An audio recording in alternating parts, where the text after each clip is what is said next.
A psicologia analítica ou psicologia profunda, ou psicologia junguiana, é conceituada, definida por Carl Gustav Jung, esse psiquiatra suíço, estudioso do inconsciente. Ela estabelece alguns conceitos com a finalidade de explicar ou permitir que se estude a estrutura da psique. E dentre esses principais conceitos que fundamentam o estudo dessa psicologia profunda, nós encontramos o ego e a sombra. É um par de pares opostos, um deles. E Jung trabalha bastante essa questão dos opostos, né? Sempre esse movimento de compensação da psique. O ego e a sombra, são expressões que a gente tem usado ou ouvido bastante, já são disseminadas e a gente tem algum tipo de proximidade ou de compreensão. Mas trazendo aqui uma breve explicação, até para depois a gente poder aprofundar na reflexão de hoje, a gente pode dizer que o ego é essa, versão que nós temos de nós mesmos, quando nós falamos "eu". Então, quando eu me descrevo, eu sou, eu gosto, eu conheço, quando eu falo de mim, muito provavelmente eu estou descrevendo a consciência que eu tenho de mim. Porque a verdade é que eu sou muito maior, muito mais ampla do que eu sou capaz de acessar em mim. Tanto que muitas vezes a gente diz: Nossa, não sei o que deu em mim, eu não parecia eu, puxa, eu não me reconheci. Ou seja, é o ego dizendo, de vez em quando eu identifico expressões que vêm de mim e que eu não leio como se fosse eu. Porque a consciência, essa área central da consciência, o ego, como esse administrador da nossa casa, do que a gente entende por eu, por consciência, ele é muito pequeno em termos de volume ou em termos de conteúdo do que a sombra, que seria o seu par oposto. A sombra, ela se refere a esse lado nosso, desconhecido, mas que continua sendo nosso. É onde estão armazenados todos os registros passados, as experiências, o que a gente sentiu, pensou, os nossos conflitos, traumas que Jung define como sendo o que ele chama de complexo. O complexo é esse registro que tem armazenado no inconsciente, na sombra, e carregado de tensão, e é uma história contada a partir de um tema central. Esse tema central tem a ver com uma experiência vivida, aquilo que a gente pensou, sentiu.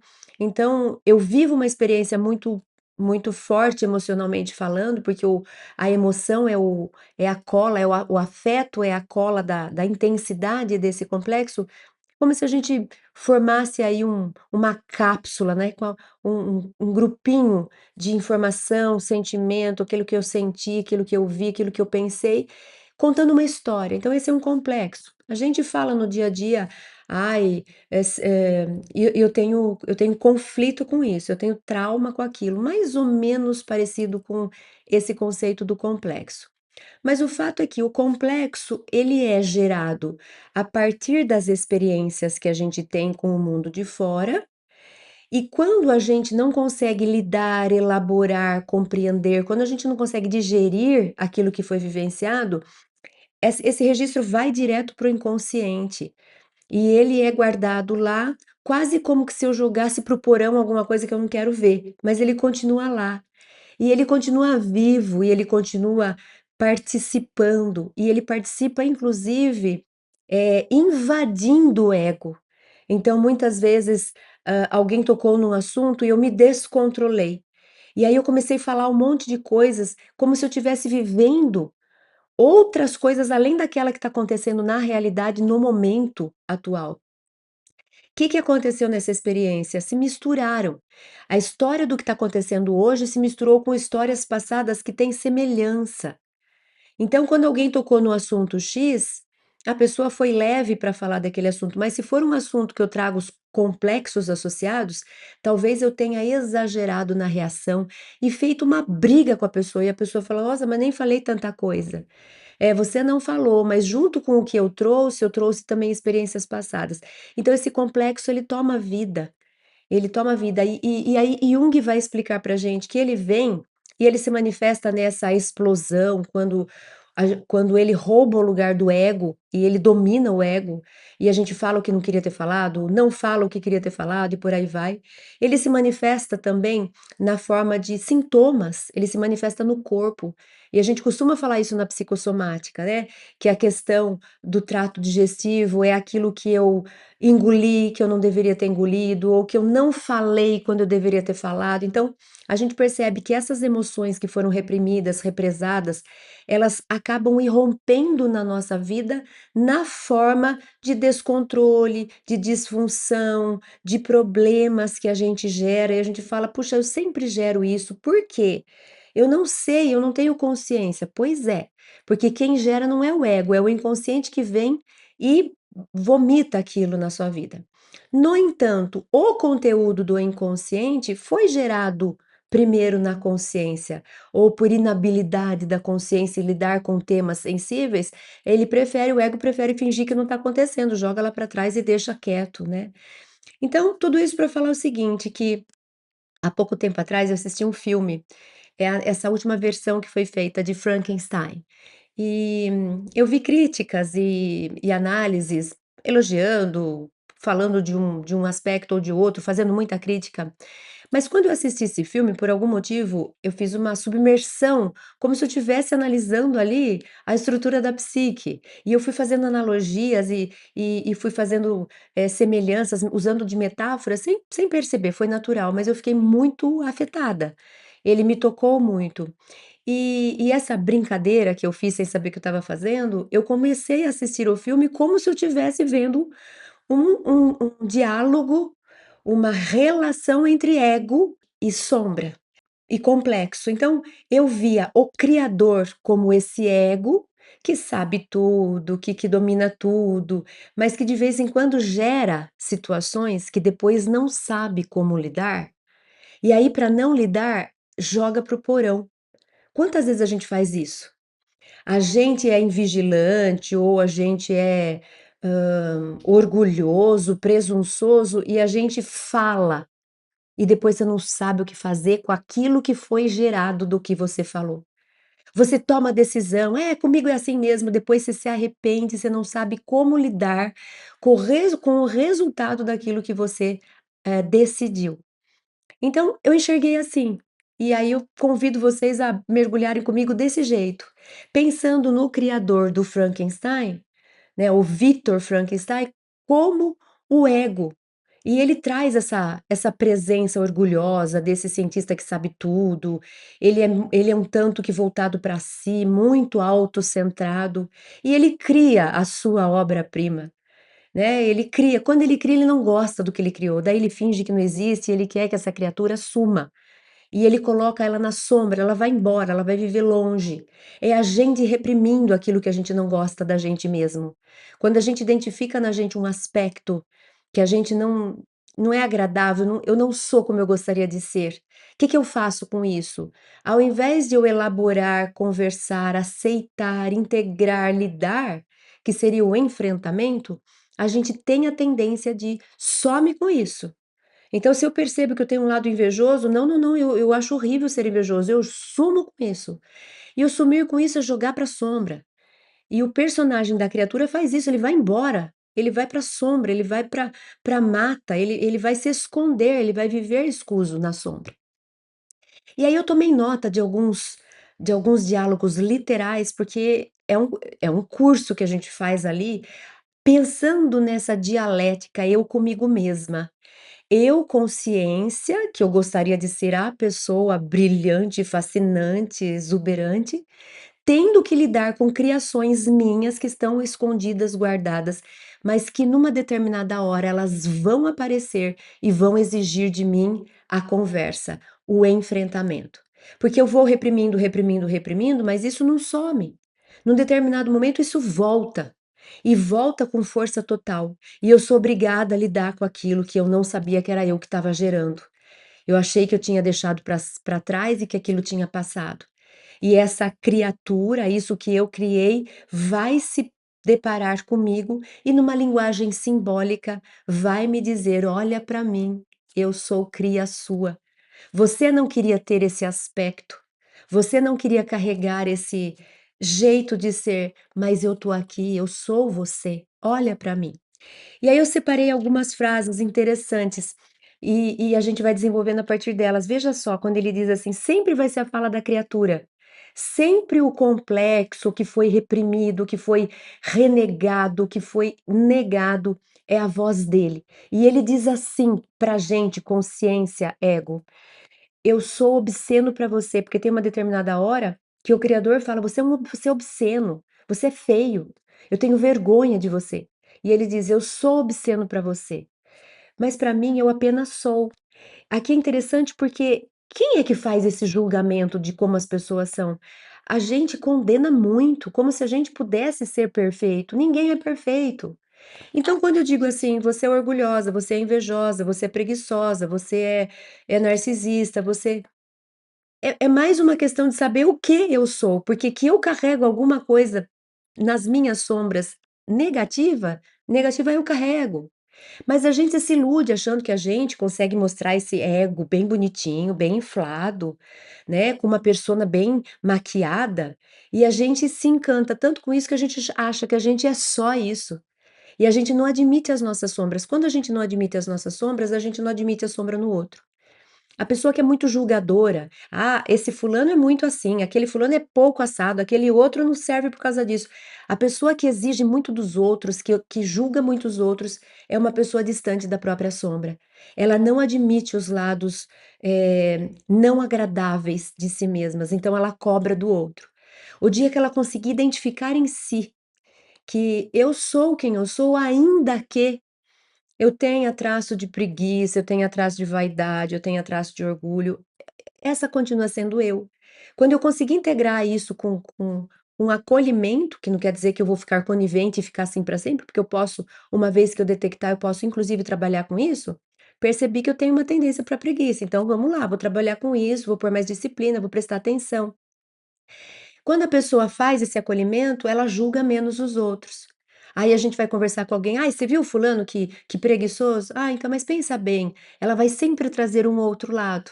Será que não é porque ele trabalha muito? É, mas ele pode ser preguiçoso, no entanto, ele está sempre disponível, se você precisa, ele vai". Essa pessoa que consegue enxergar com empatia é uma pessoa que consegue lidar melhor com as próprias sombras. Então a criatura aperta a gente, né, como se estivesse jogando na nossa cara. Você que diz que eu sou obsceno, porque você, ego, quer tudo padronizadinho conforme você imagina que seja, porque você também não é. Mas eu não sou obsceno, eu só sou. Eu só sou, essa é uma realidade minha. Olha que bonito isso. Então, quando eu falo das minhas sombras, eu não preciso falar com julgamento negativo. Eu sou assim, mas não quer dizer que eu vou ficar para sempre assim. Se é uma sombra que eu carrego no sentido negativo, eu vou tentar lidar com ela, eu vou melhorar, eu vou me esforçar.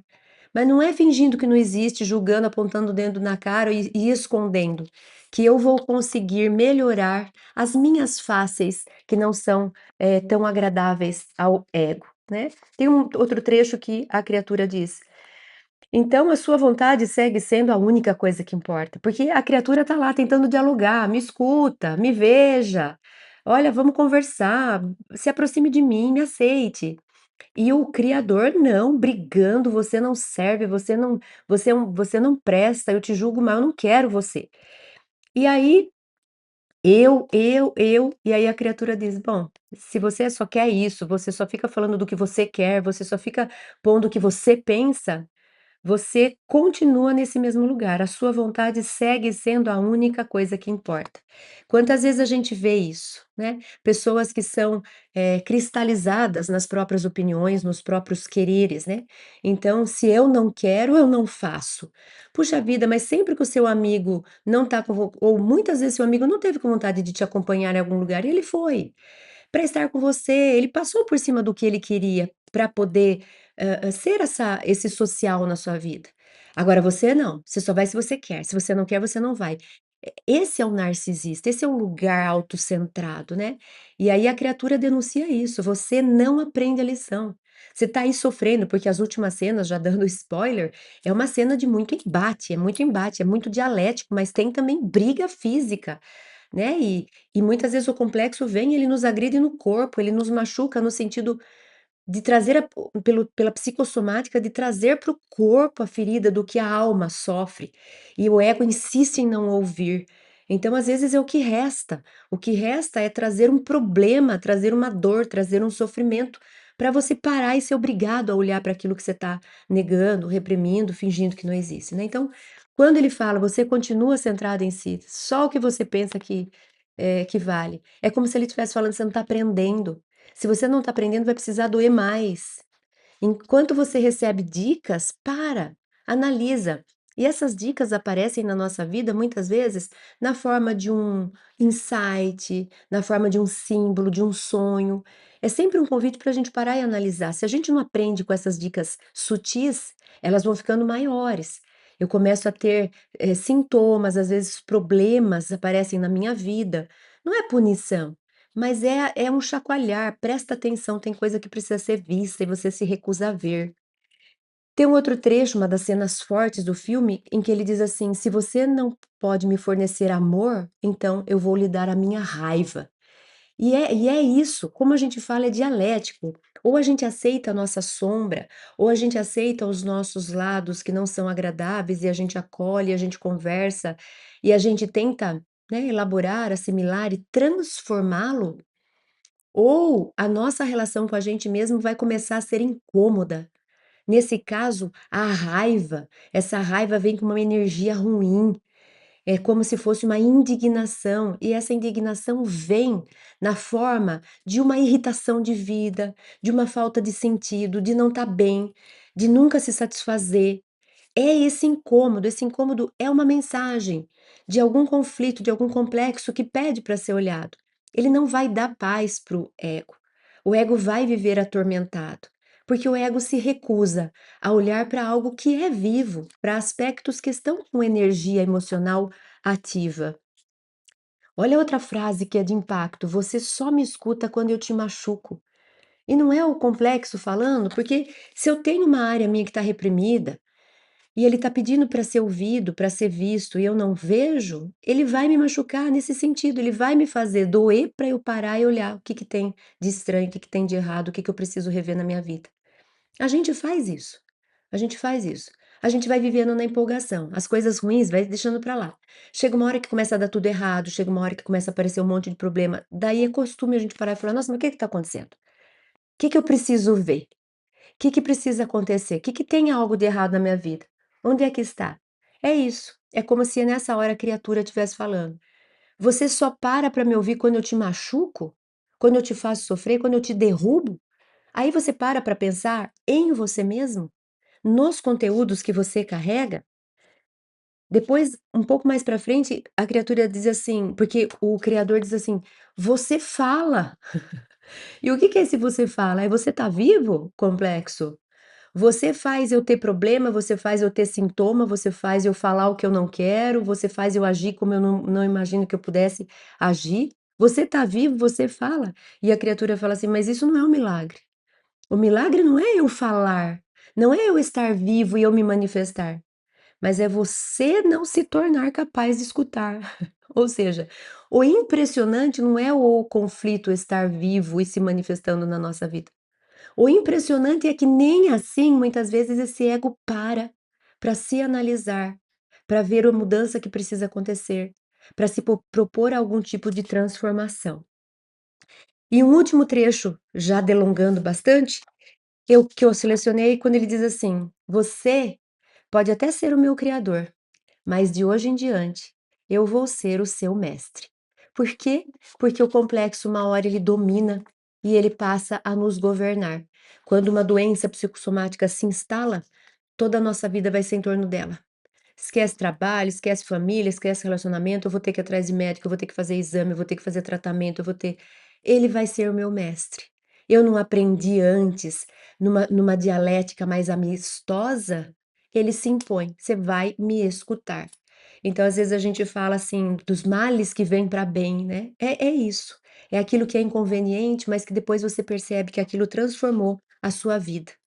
Então a gente tem essa chance de entender que a gente é sim criador, e a gente vai criando o tempo todo, e a gente pode prestar atenção naquilo que a gente cria, inclusive conversar a respeito, pensar a respeito, ouvir a si mesmo.